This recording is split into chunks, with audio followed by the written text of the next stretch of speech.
Hi,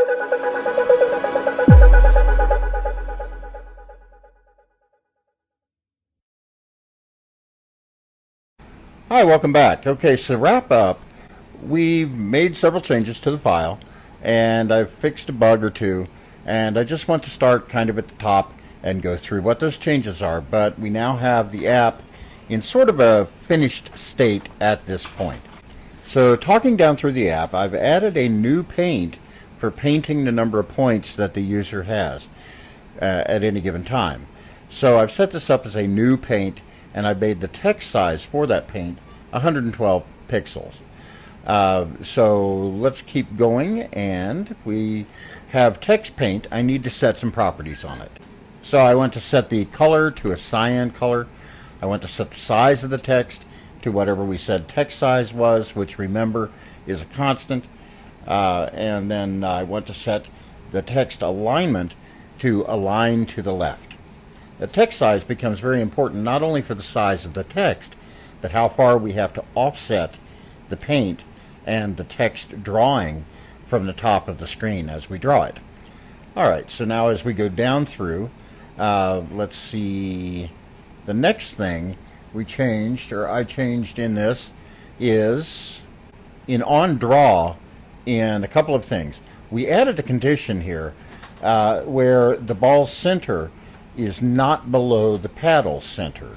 This was the case where, literally an edge case, where the ball collided with the edge, the right or left edge, and then immediately with the paddle, and it forced the ball to continue colliding with the paddle from below. We saw that once in the last video.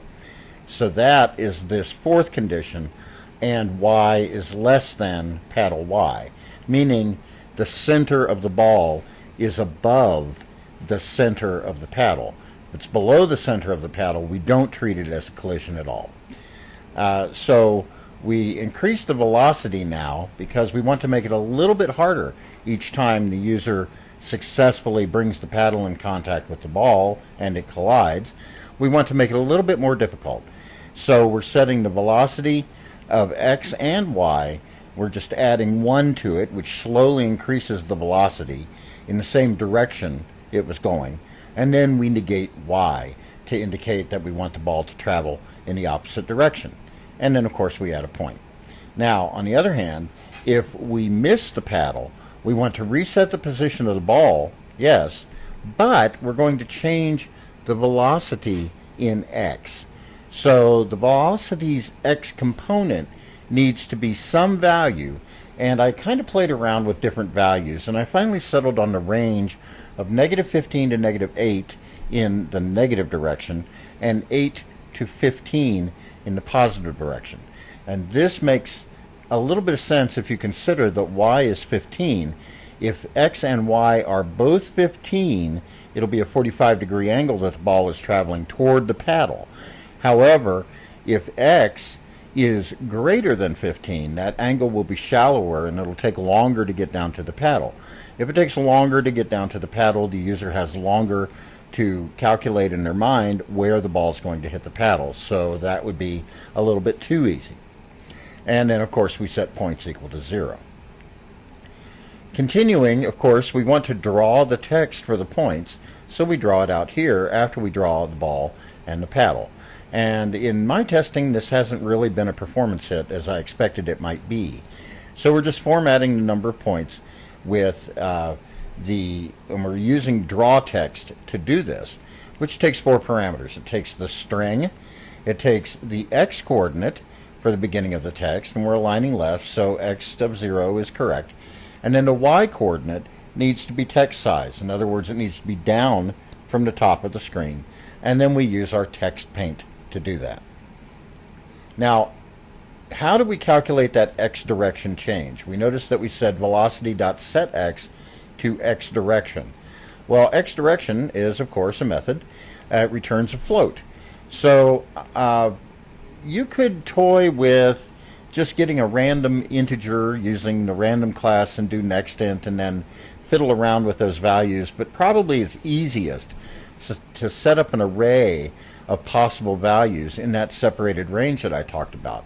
So -15 to -8 inclusive and then 8 to 15 inclusive, and then use the random number to index into that array and return it. So that's what I did here.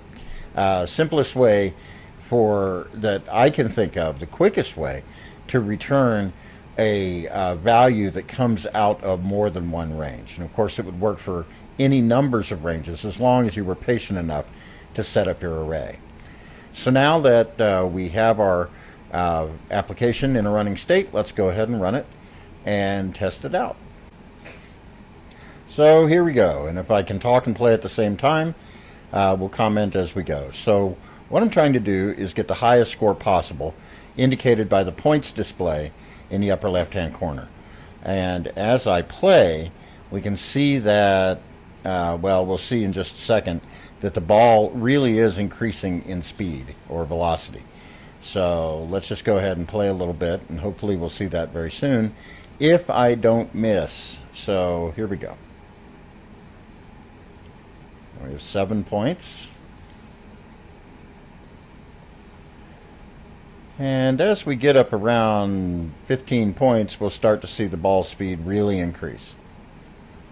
So there's 10. And now we can see that the speed is increasing. Now, because of the nature of how we're drawing the ball, as the speed increases, the jitteriness of the ball increases. And this would be better on an actual device.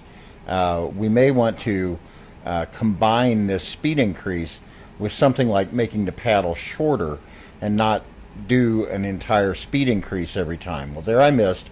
The ball goes back to its old speed. Now we can let it miss a few times just to make sure that the ball is heading off in a random direction each time. So random numbers are random, so the last 4 times it's been in that direction, and 5 times. We can play with the seed maybe a little bit to fix that. There it goes the other way. And so we're getting a random direction every time the ball resets, and you can look to see that it hits a little bit higher or lower each time. Over here that was a little higher, so the vector is a little bit different. And we can play with that X number to alter the randomness of the ball being regenerated. So that's our app in its current state, and I hope you have fun playing with this app, making it your own, and I'll see you the next time around. Thank you very much.